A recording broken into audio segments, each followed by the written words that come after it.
की विजया एकादशी के संदर्भ में। कृष्ण पक्ष की ये विजया एकादशी भगवान श्री कृष्ण से जब धर्मराज पूछते हैं कि इसका नाम क्या है, तो भगवान श्री कृष्ण कहते हैं जो फागुन मास में कृष्ण पक्ष में एकादशी आती है इसका नाम है विजया एकादशी। और जो भी मनुष्य विजया एकादशी का व्रत करते हैं इसका बहुत बड़ा महात्मा, बहुत बड़ा, उस मनुष्य के जीवन के बहुत सारे पाप, अनंत अनंत पाप नष्ट हो जाते हैं। और इस एकादशी का जो सबसे बड़ा फल है वो यह है कि इसको करने वाले को विजय प्राप्त होती है। एक बार जो प्रश्न तुम हमसे कर रहे हो वही प्रश्न नारद जी ने ब्रह्मा जी से किया था, और ब्रह्मा जी ने इस एकादशी का महात्मा बताते हुए उन्हें बताया था, नारद तुमने जन कल्याण के लिए बड़ा अच्छा प्रश्न किया। इस एकादशी व्रत का बहुत बड़ा महात्मा, ये उस समय की बात है, त्रेता युग में जिस समय भगवान श्री राम अपने पिता के वचनों को मानकर 14 वर्ष के लिए वन को चले गए थे। लक्ष्मण जी, मां जानकी उनके संग गई थी, और उस कंडीशन में जब वो पंचवटी पहुंचे तो मां सीता का हरण हो गया था। सीता जी का हरण हो जाने के बाद में सीता जी की खोज करते हुए जब वो जटायु जी के पास पहुंचे तो उन्होंने सारा वृतांत तो बताया, और फिर जटायु जी अपने भगवान के धाम के लिए चले गए। सुग्रीव आदि से मित्रता हुई, हनुमान जी लंका गए, आदि आदि सारा क्रम हुआ, ये क्रम है उसमें। इसके बाद में वानरी सेना को लेकर भगवान श्री राम समुद्र के तट पर पहुंचे, और समुद्र के तट पर पहुंचने के बाद समुद्र को पार कैसे किया जाए, लंका पर विजय कैसे प्राप्त की जाए, ये उनके मन में तमाम प्रश्न आए। और जब ये तमाम प्रश्न आए तो उन्होंने लक्ष्मण से पूछा, लक्ष्मण समुद्र को पार हम कैसे करें? तब लक्ष्मण जी ने कहा, हे प्रभु, आप तो पुराण पुरुषोत्तम हैं, आप आदि पुरुष हैं, आप मुझसे पूछ रहे हैं, आप क्या नहीं जानते? आप सब जानते हैं। यहां से आधा योजन दूरी पर कुमारी द्वीप है, वहां बकदा लभ्य नाम के मुनि रहते हैं। उन्होंने अनेक ब्रह्मा, देखो कितनी बड़ी बात कह रहे हैं, उन्होंने अनेक ब्रह्माओं का दर्शन किया, मतलब इतने आयुवान हैं वो, उन्होंने अनेकों ब्रह्मा का दर्शन किया है। वो हैं बकदा लभ्य ऋषि।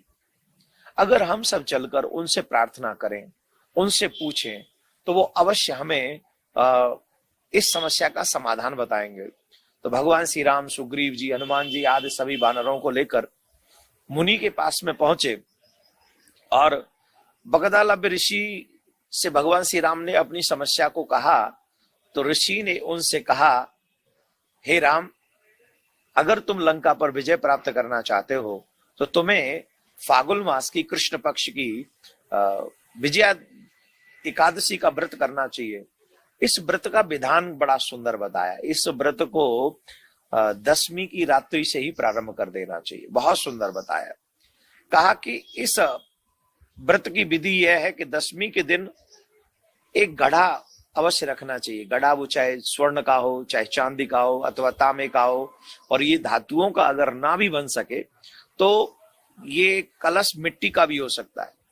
और मिट्टी का जब कलश हो उसके ऊपर ढका हो, 5 आम्रपात्र उस पे रख दिए जाए, ऊपर 5 पल्लव रख दिए जाए, और नीचे सतनजा जो 7 प्रकार के अनाज हैं वो उस मटके के नीचे, घड़े के नीचे रख दिए जाएं।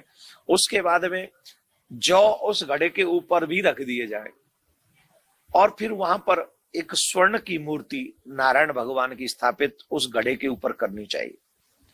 इस प्रकार एकादशी के दिन स्नान आदि करके हमें श्री नारायण भगवान का पूजन करना चाहिए, और नारायण भगवान का पूजन करके उनको स्नान करा के, धूप दीप दे के, उनको भोग लगा के, वो जो भी पूजा हम लोग करते हैं वो करके ब्रह्मचर्य का पालन करें, सत्यव्रती हों।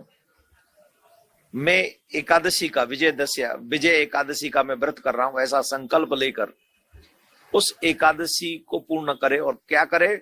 अधिक से अधिक समय उसी कलश के सामने बैठकर भगवान का भजन करे, रात्रि में भी उसी कलश के सामने बैठकर जागरण करे,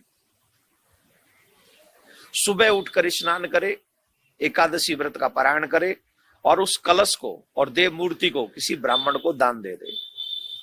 हे राम, ऐसा करने पर मनुष्य किसी के ऊपर भी विजय प्राप्त कर सकता है।